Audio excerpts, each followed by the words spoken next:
ልጁ እኮ ወንጀለኛ ነበር በቃ ያው እንደ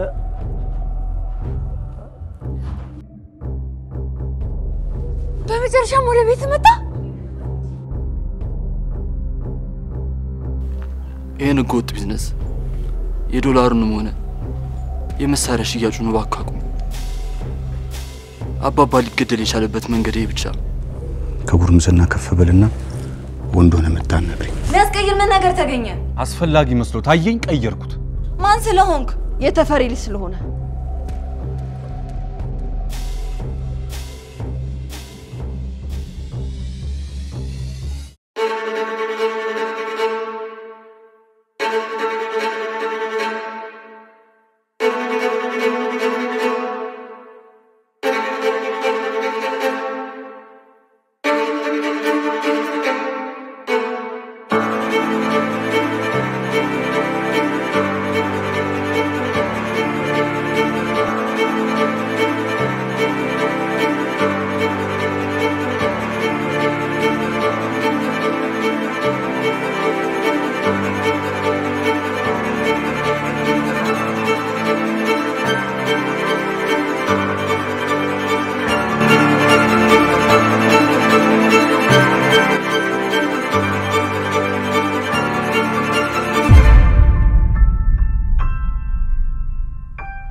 ግን አንተ ችግርህ ምንድነው ከየት መጣሽ ቢያንስ እንኳን ለአንድ ቀን ለምንድነው እሱ አብረኸው መሆን ማትፈልገው ያ ልጅ ከረጅም ጊዜ በፊት የራሱን ምርጫ መርጧል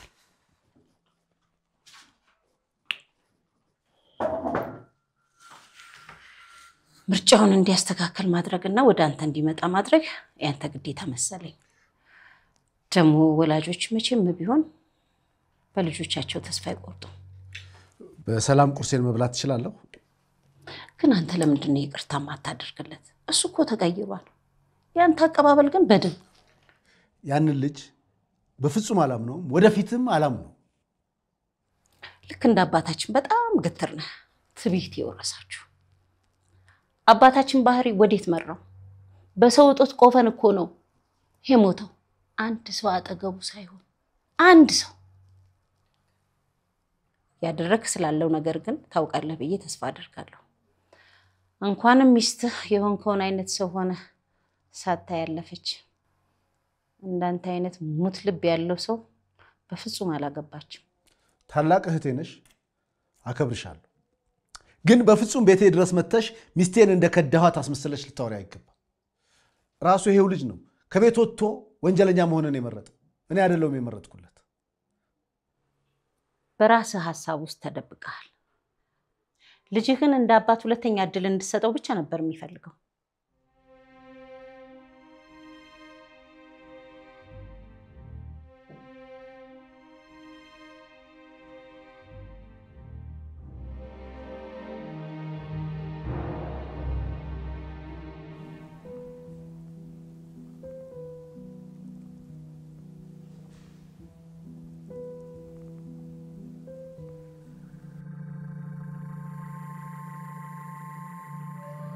እንደዚህ አይነት ስራ ሰርቻለሁ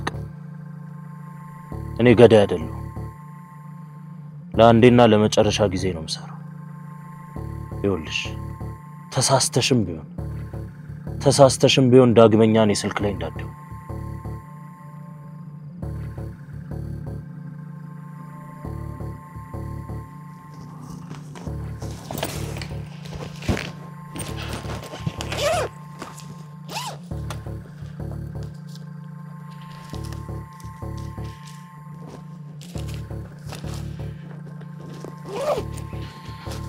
ጨርሻለሁ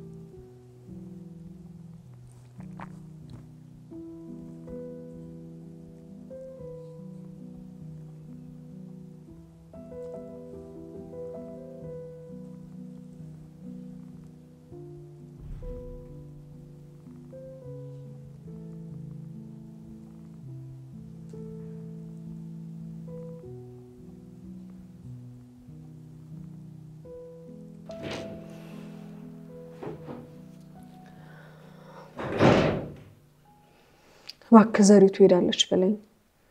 ቦታዋን ማታቀላዋጭ ሴት ናት። ያቺን የገጠር አሮጊት ሴት ታያት። አሁን ጊዜው ደርሷል። የተፈሪን አስክሬን ይዘውት መጥተዋል።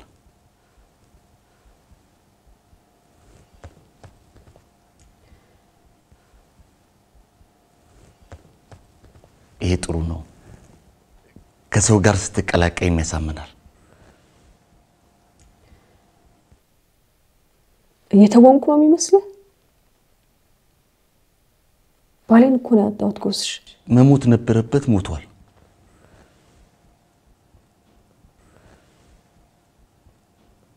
መሞት ነበረበት፣ ሞቷል። ታውቂያለሽ መሞት እንደነበረበት። እንደዛ ባይሆን ያደረግሽውን አታደርጊም ነበር የኔ ውድ እህት።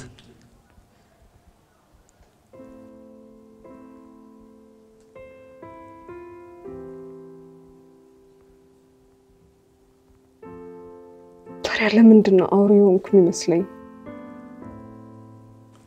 የጸጸት ስሜት የምታስተናግጅበት ጊዜ አይደለም። ከቀብር ስነ ስርዓት በኋላ እንደዛ አይነት ስሜት የምታስተናግጅበት ብዙ ጊዜ አለሽ።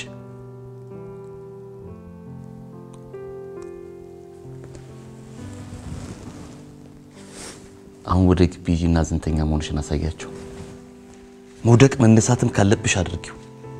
ሁሉም ሰው ባለሞትበትን ሴት ሀዘን ለማየት ይፈልጋል። እመኚኝ፣ ዘመድ አዝማድ፣ ጓደኛ፣ ጎረቤት የቅርቡም የሩቁም አንቺ ስታዝኝ ምን እንደምትመስይ ማየት ይፈልጋል። ሰው ማየት የሚፈልገው ነገር አሳያችሁ እህቴ።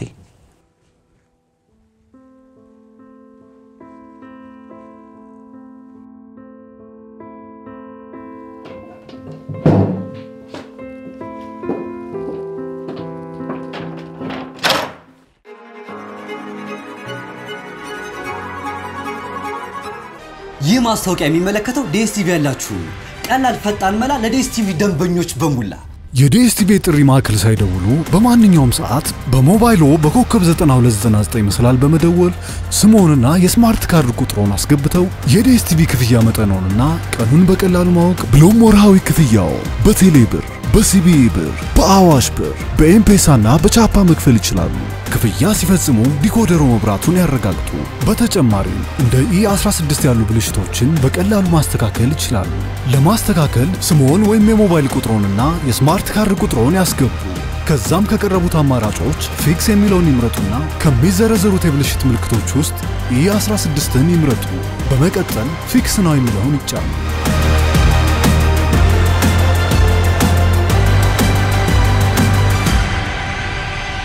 ዲኤስቲቪ ሁሉም ያለው እኛ ጋር ነው።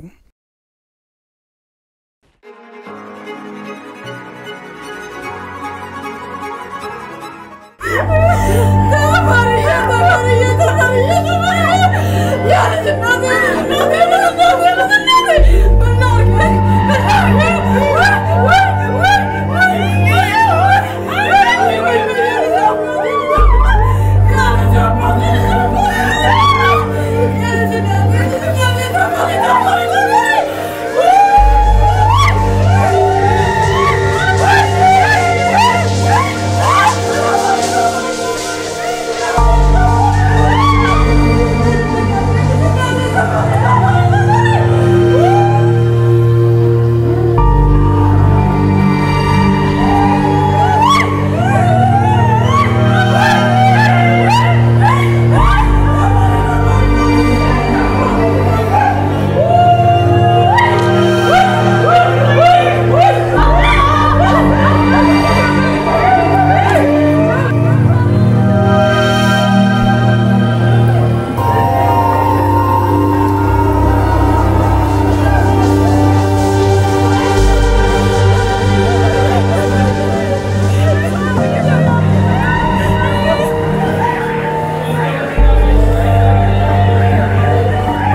ምእመናንና ምእመናት የክርስቶስ ቤተሰቦች ክርስቲያኖች እንደምን አረፈዳችሁ። ከያለንበት አሰባስበው ላወያየን ላነጋገረን ለጌታ ለኢየሱስ ክርስቶስ ክብር ምስጋና ይድረሰው። የሰው ልጅ ሁሉ በተለያየ አሟሟቱን ቢሞት ያው ወደ መቃብር ነው። ስለዚህ ወንድማችንም በሰው ምክንያት ቢሞቱ የ40 ቀን እድላቸው ነው። እንቅፋት መጥቶት የሚሞት አለ። የእግዚአብሔር ትእዛዝ አይሻርም። ወንድማችንም የመጨረሻ በሰው እጅ ነው የሚል እድል የታደሉ በመሆናቸው በሰው ሊያርፉ ይችላል። ከዚህ ዓለም በሞት ሊለዩ ይችላል በሰው ምክንያት። ሌላ ምንዛሬ ተነጋግረን ኬንያ ነው ዋና መስራቸው ያለው። መጠኑ ከፍ ያለ ዋጋ ለማቅረብ ተስማምቷል። እንደውም አንድ ኃላፊያቸው እንዳናገርኩት ከሆነ በቂ የሆነ ገንዘብ አካውንታቸው ውስጥ እንዳለ ነግሮኛል። ግን ምን አይነት ሰው ነህ አንተ? የተቻኮልክ አይመስልህም? ምን ጠብቀው ነገር አለ? እሱ እንደሆነ ሞቷል። ሌላ አቅራቢ ያስፈልገናል። በእርግጠኝነት ቢዝነሱ እንደምትቀጥል አውቃለሁ። ውርና እንደ አንተ ይህ ቤተሰብ ለመፍረስ አንድ ሐሙስ ነው የቀረው። የእሱን ቦታ ተክቶ ለመስራት የሚያስችል ቁመና ላይ አይደለም ያሉት። ለዛ ነው ሌላ አቅራቢ ያስፈልገናል ብዬ እንዲህ እናርግ ብሎ ቂም ልንቀየምና ብድራት ልንከፍል ባንነሳሳ ጥሩ ነው። አንድ ወንድማችን አጥተናል። ያም ያጠፋው ሰው ወንድማችን ነው። ተሳስቶ ነው ያጠፋው። እሱንም መልሰን እንዲጠፋ መመኘት የለብንም። እግዚአብሔር አምላካችን የወንድማችንን የወልደ ሥላሴን ነፍስ ገነት መንግሥተ ሰማያት ያውርስልን። ሐዘኑን ለቤተሰቦች ሐዘን መጨረሻ ያድርግልን። የሰላም አምላክ ፍቅሩ ሰላምን ምን ጊዜም አይለይብን ይስጠን። የእግዚአብሔር አብ ጸጋ፣ የእግዚአብሔር ወልድ ቸርነት፣ የእግዚአብሔር መንፈስ ቅዱስ ፍቅርና አንድነት ከሁላችን ጋር ይሁን አይለን። የማይሰራ ኃጢአት እግዚአብሔር ፍታ፣ እግዚአብሔር ፍታ። የወልደ ሥላሴ ነፍስ ይማርልን፣ እግዚአብሔር ፍታ።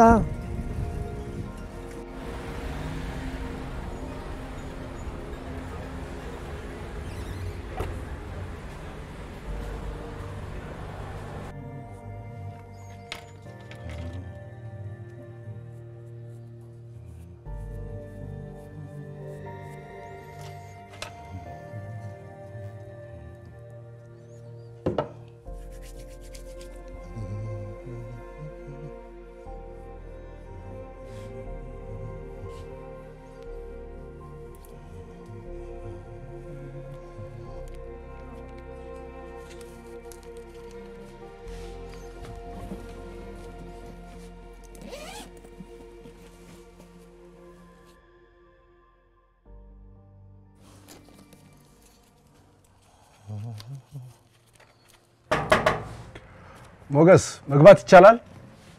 ቆይ እያስተካከልኩ ነው።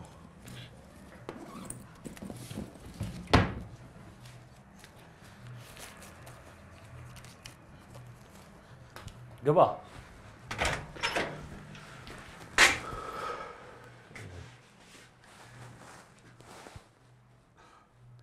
የምርመራ ፈቃድ ይዛል ኢንስፔክተር? ማውራት እንችላለን። እኔ እኮ ልታስረኝ የመጣ ነው መሰለኝ። ግን አሁንም ሄድበታል። ምናልባት ይሄን ማለት ይጠቅመው በሚገባ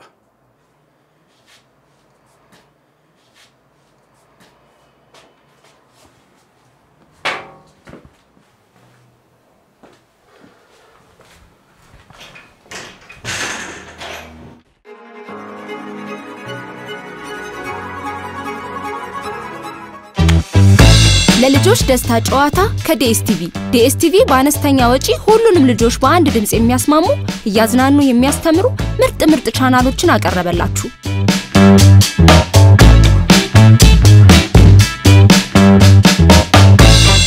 ሳያመልጠን ዲኤስቲቪ እናስገባ። ወርሃዊ ክፍያችንን እንፈጽም። ለልጆቹ ሁሉም ያለው ዲኤስቲቪ ነው። አንድ ቤት እየኖሩ በዝምታ የተዋጡ የተዘጋጉ እየበዙ ነው። አረ በዛ መዘጋጋት በዛ። ለምን ሲባል መራራቅ ዲኤስቲቪ መክፈት ሲቻል ያኔ ቤተሰብ ይሰባሰባል። ዛሬ እንወቅጠዋለን። አያት ከልጅ ልጅ ይከራከራል። ቀማሱ ልጅ እንደ ሼፍ ያበስላል፣ ወላጅ እንደ ልጅ ይቦርቃል። ደርሼላችኋለሁ። ባቦል ድራማዎች ጋሼ ጭምር ሐሳብ ይሰጣል። አንቺ እኔን ለማሰቃየት እንዳትሰራሽ እንዳታምኛት። ዲኤስቲቪ ሲከፈት ጸጥ ያለው ቤት ነፍስ ይዘራል። በዲኤስቲቪ ሁሌም ቤታችን ይሞቃል። ለቤተሰብ ሁሉም ያለው ዲኤስቲቪ ነው።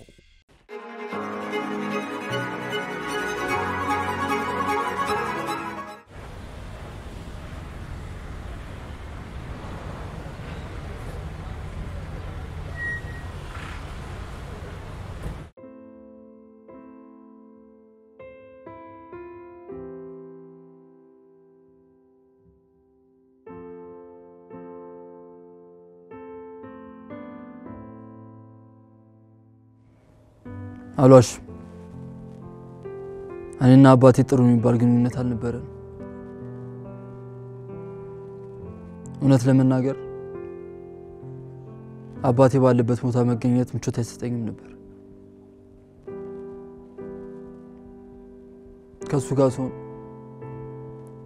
ልክሉን አልሁን አላቅም። አንዳንዴ ምን እንደሚፈልግ ራሱ ግራ ይገባኛል። ብቻ ግራ ያጋባ ነበር። ዛሬ ላይ እርግጠኛ ነኝ አንድ ነገር መናገር እችላለሁ።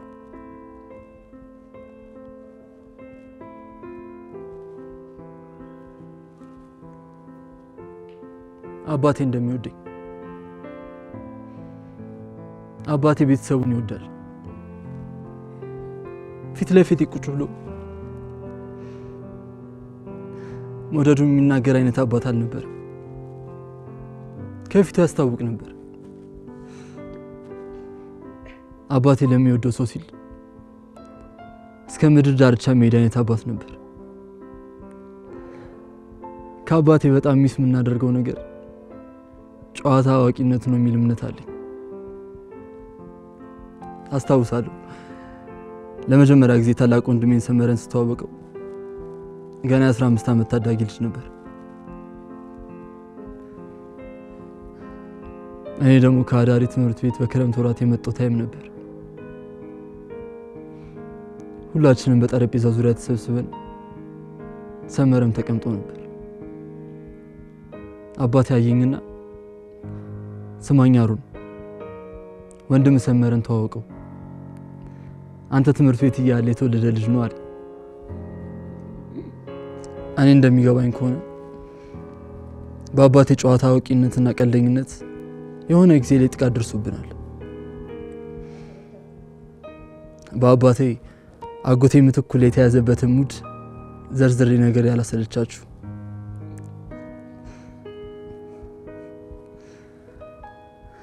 ምናልባት ከእንባና ከሀዘን ስሜት ስወጣ ልነግራችሁ እችላለሁ። አባቴ ታናሽ እህታችን ኪያ ተመራጭ እንደነበረች ሁሌ ይነግረን ነበር። የሱ ልዕልቱ ናት ኪያ። በዚህ የተነሳ እኔና ወንድሜ በትንሹም ቢሆን ኪያን እንጠላት ነበር። አንድ ቀን አባታችን እኔና ሰመረ ልጆቼ ብሎ ጠራና ታውቃላችሁ አይደል ኪያን ምን ያህል እንደምወዳት አለን። እኔ ስሞት ልክ እንደምወዳት ወደዷት ይሻላል። ያኔ አባታችንን ተረዳ። አሁን ሁላችሁም እንቅልፍ ሳይዛችሁ ጥቂት ስለ እናቴ ልንገራችሁ። እናትና አባቴ ፍቅርን የተጋሩበት መንገድ እንደሌሎች ጥንዶች አልነበረ። እውነቱን ልንገራችሁ ሁለቱ ሲጋጩ አላስታውስም። ጥሩ ባልሆነ መልኩ ሲነጋገሩ ራሱ ሰምቼ አላውቅም። ፍቅራቸው ሁሉ ጊዜም እንደ ፍም እሳት እየጋለ ነበር የሚሄደው። ዛሬ አባቴ ሞት ምክንያት አድርገን ስናስብ ጀግኗን የህይወት አጋሯን የቤቱን ምሰሶ ያጣችውን ሴት በተወሰነ መልኩ እንድናስባት ስለወዳለሁ። አባቴ በአንቺ ብርቱ እጆች ላይ ቤተሰቡን ጣፋንታ እንደወደቀ አውቆ የሚሞት ገጽታው በፈገግታ የሞላ ነበር።